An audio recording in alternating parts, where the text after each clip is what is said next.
तो जो आपने अभी एनिमेशन देखा उसे क्रिएट करना बहुत ही आसान है और इसका प्रोसेस भी काफ़ी इंटरेस्टिंग है। तो चलो हम लोग इसे क्रिएट करते हैं। तो सबसे पहले आप लोगों को एक फ्यूजन कंपोजिशन को ऐड कर लेना है, अपने हिसाब से इसका टाइम ड्यूरेशन सेट कर लेना है और फिर आना है फ्यूजन पेज में। फ्यूजन पेज में आने के बाद मैं एक बैकग्राउंड नोड लूँगा, उससे कनेक्ट करूँगा अपने मीडिया आउट के साथ। कनेक्ट करने के बाद आपको यहाँ से टाइप को कर लेना है 4 कॉर्नर और 4 कॉर्नर करने के बाद यहाँ से सिलेक्ट कर लेना है ब्लू कलर। मैं ब्लू कर रहा हूँ, आप लोग अपने वीडियो के हिसाब से कर लीजिए। और अब बॉटम राइट में भी मैं सेम कलर को पिक करूँगा यहाँ से। ओके, तो इतना होने के बाद अब हमें क्या करना है, हमें शिफ्ट प्लस स्पेस बार दबाना है और यहाँ से ऐड करना है एस स्टार नोड और इसके साथ ऐड करना है एस रेंडरर नोड। तो इन दोनों नोड्स को ऐड करने के बाद एस रेंडरर जो नोड है हमारी, उसको आप लोगों को हमारे मेन पाइपलाइन में कुछ इस तरीके से कनेक्ट कर लेना है। कनेक्ट करने के बाद इस स्टार वाली नोड को पकड़ना है और पॉइंट्स को 3 कर देना है। तो हमारा जो आधा शेप है वो बन चुका है। अब इसी नोड को आपको कंट्रोल सी से कॉपी करना है, कंट्रोल वी से पेस्ट करना है और यहाँ पर कनेक्ट कर देना है बिल्कुल स्टार के नीचे। कनेक्ट करने के बाद ऑटोमेटिक एक यस मर्ज नोड बन जाएगा। उसे अपने हिसाब से कुछ इस तरीके से सेट करके आप लोगों को क्या करना है, जो एंगल है हमें इसे कर लेना है 180। 180 करने के बाद अब आपको क्या करना है, इसका जो एक्स ऑफसेट है उसको पकड़ के कुछ इस तरीके से यहाँ ले आना है और इसे कुछ इस तरीके से परफेक्टली प्लेस कर देना है, जैसे कि मैंने किया है। -25 आप लोग देख सकते हो वैल्यू। तो ये कुछ इस तरीके से परफेक्ट कनेक्ट हो चुका है हमारे दूसरे वाले शेप में। इतना होने के बाद मैं यहाँ पर एक ऐड करूँगा transform node. Transform node add करने के बाद जो इसका पिवट पॉइंट है वो बिल्कुल मिडल में ले जाऊँगा और इसकी साइज़ को कुछ इस तरीके से छोटा कर लूँगा और इसे ऐसा घुमा दूँगा, परफेक्ट 90 कर दूँगा। और शेप को आप चाहो तो और एनिमेट कर सकते हो, आप लोगों को शेप को पकड़ना है और जो इसकी विड्थ है, हाइट है, उसे आप लोग अपने हिसाब से एडजस्ट कर सकते हो। तो आप लोग यहाँ पर आओगे और हाइट को कुछ इस तरीके से इंक्रीज़ कर लेना है। हाइट इंक्रीज़ करने पर आप लोग देख सकते हो कि ये साइड से इंक्रीज़ हो रहा है, क्योंकि हमने इसे रोटेट किया है ट्रांसफॉर्म से, इसीलिए ये ऐसा लग रहा है कि ये साइड से हो रहा है। बाकी ये हाइट ही इसकी बढ़ रही है। कन्फ्यूजन ना हो, मैं आप लोगों को दिखा देता हूँ। अगर मैं इसे रीसेट करूँ तो आप लोग देख सकते हो हाइट यहाँ से कुछ इस तरीके से इंक्रीज़ हो रही है। तो मैं इतनी हाइट कर देता हूँ और इसे कर देता हूँ 90। और जो हमने इसमें वैल्यू ऐड की है इसे कंट्रोल सी से कॉपी करना है और इसमें पेस्ट कर देना है। परफेक्टली आप लोगों का शेप रेडी हो चुका है। और अब इसे आप लोगों को ट्रांसफॉर्म नोड को पकड़ के कुछ इस तरीके से अपने हिसाब से जहाँ चाहो वहाँ इसे एडजस्ट कर सकते हो, जैसे कि मैं यहाँ कर रहा हूँ। और इसके कलर को मैं कर रहा हूँ ब्लू और जो हमारा सेकंड वाला शेप है उसे भी कुछ इस तरीके से आप लोगों को ब्लू ही कर देना है। ओके, अब इतना होने के बाद हमें क्या करना है, इन नोट्स को कंट्रोल सी से कॉपी करना है, कंट्रोल वी से पेस्ट करना है और यहाँ पर कनेक्ट कर देना है। कनेक्ट करने के बाद इस वाली ट्रांसफॉर्म नोड को पकड़ना है और इसे कुछ इस तरीके से नीचे ले आना है। अब मैं और एक बार इसे पेस्ट करके तीसरा हमारा शेप क्रिएट कर लेता हूँ, ये वाला। तो हमारे तीनों शेप रेडी हो चुके हैं। अब हमें क्या करना है, एक बैकग्राउंड नोड को ऐड कर लेना है। ऐड करने के बाद इसे यहाँ पर कनेक्ट कर लेना है। कनेक्ट करते ही पूरा ब्लैक हो चुका है। अब हम इसमें ऐड करेंगे एक मास्क। यहाँ से आप लोगों को पॉलीगॉन नोड को ऐड करना है और इसे कनेक्ट कर देना है अपने बैकग्राउंड के साथ। कनेक्ट करने के बाद यहाँ से आप लोगों को अब एक लाइन क्रिएट करनी है। तो यहाँ पर एक मैं पॉइंट ऐड करूँगा, फिर एक मिनट थोड़ा सा इस साइड यहाँ पर क्लिक करूँगा और एक पॉइंट बन जाएगा। फिर आप लोगों को इसे यहाँ पर कर देना है, फिर यहाँ पर, और कुछ इस तरीके से आप लोगों को ऐसी एक लाइन क्रिएट कर लेनी है। तो ये उतनी परफेक्ट नहीं होगी शायद, तो सबसे पहले हमें क्या करना है, सॉलिड को अनचेक कर लेना है और बॉर्डर विड्थ को थोड़ा सा इंक्रीज़ कर लेना है। हमारी जो लाइन है वो क्रिएट हो चुकी है। मैं इसका कलर कर लेता हूँ पूरा वाइट। ओके, तो अब मैं देख लेता हूँ कि मेरी लाइन परफेक्ट है या नहीं। ओके, तो बन चुकी है हमारी लाइन परफेक्टली। अब क्या करना है, हमें करना है इसे एनिमेट। एनिमेट करने के लिए सबसे पहले मैं इन तीनों शेप्स को एनिमेट कर लेता हूँ। 0 फ्रेम पर आऊँगा और जो हमारा सबसे ऊपर वाला शेप है, पहला वाला, वहाँ पर एक की फ्रेम ऐड करूँगा। फिर आऊँगा 15 फ्रेम्स आगे, 15 नहीं 20 फ्रेम्स आगे और एक की फ्रेम ऐड करूँगा। फिर पिछली वाली की फ्रेम पर जाऊँगा और इसे सेंटर एक्स से कुछ इस तरीके से बाहर ले जाऊँगा। फिर आप लोगों को स्प्लाइन में आना है और इसे कर लेना है आउट क्यूबिक। अब मैं सेम एनिमेशन इन दोनों शेप्स में भी ऐड करूँगा।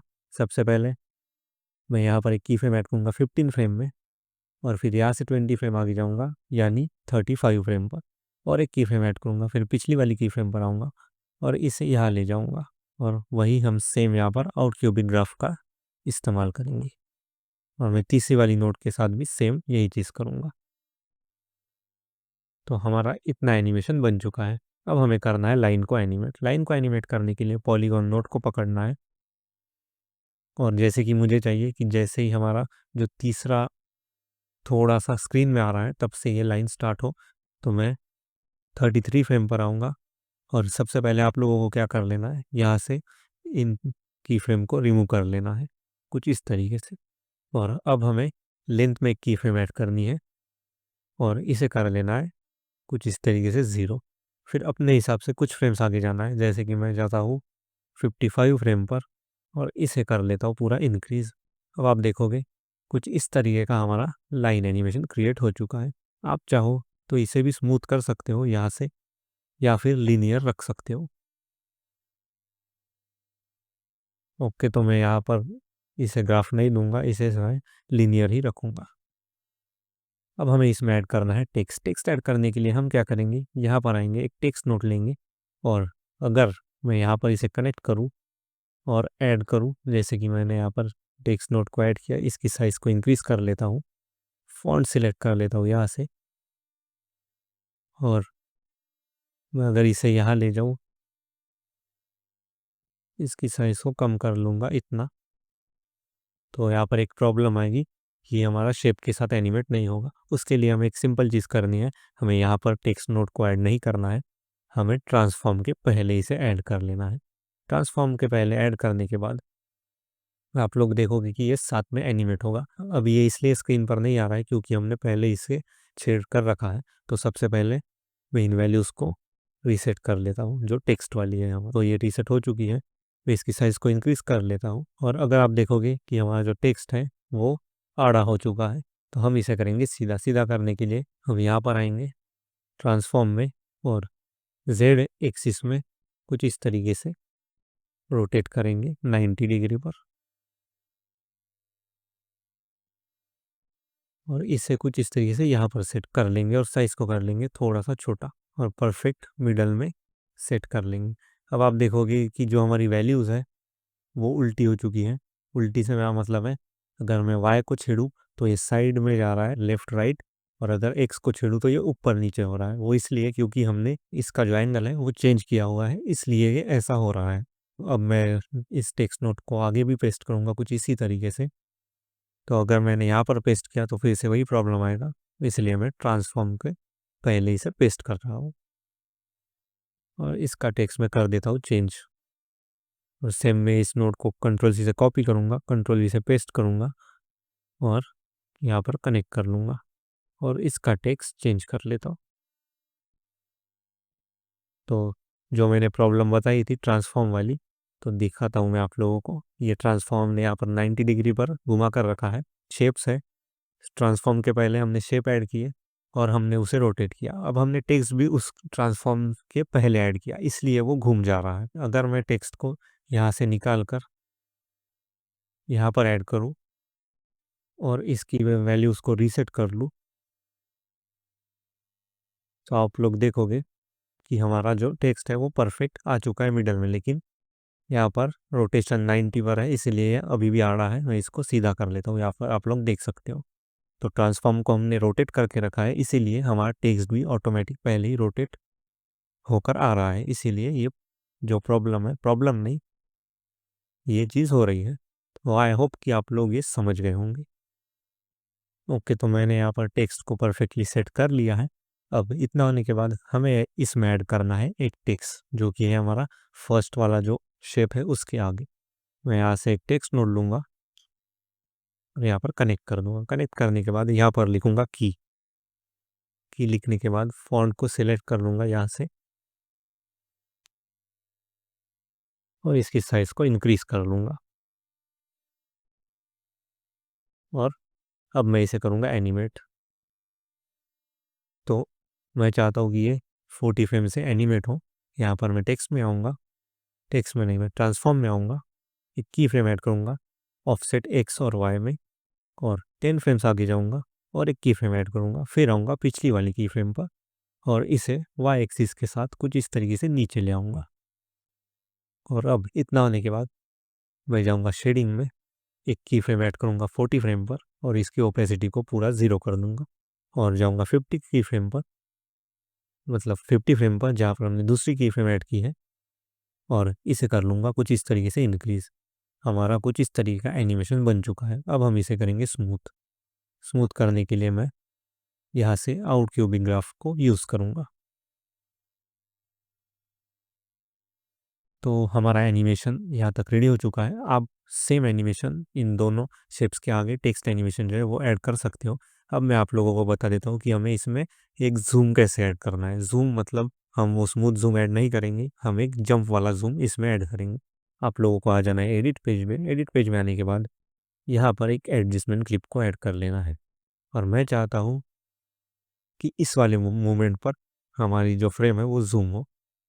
तो अब मैं क्या करूँगा, यहाँ पर एडजस्टमेंट क्लिप ऐड करने के बाद सबसे पहले इस एडजस्टमेंट क्लिप को सिलेक्ट करूँगा और इसे कुछ इस तरीके से जूम कर लूँगा। ज़्यादा भी नहीं करना है, थोड़ा सा ही करना है ताकि हमारा फ्रेम अच्छा लगे। इतना मैंने जूम कर लिया और अब आपको क्या करना है, आना है ओपन एफएक्स में और यहाँ पर आप लोगों को मिलेगा लेंस ब्लर। इसको ऐड कर लेना है। ऐड करने के बाद आपको आना है बिल्कुल स्टार्टिंग वाली फ्रेम में, इस वाली, और मैं थोड़ा सा ब्रश साइज को इंक्रीज़ कर लेता हूँ। ज़्यादा भी नहीं करना है, थोड़ा सा कर लेना है और एक की फ्रेम ऐड करता हूँ। फिर जाता हूँ 3-4 फ्रेम आगे और इसे कर लेता हूँ पूरी तरीके से कम।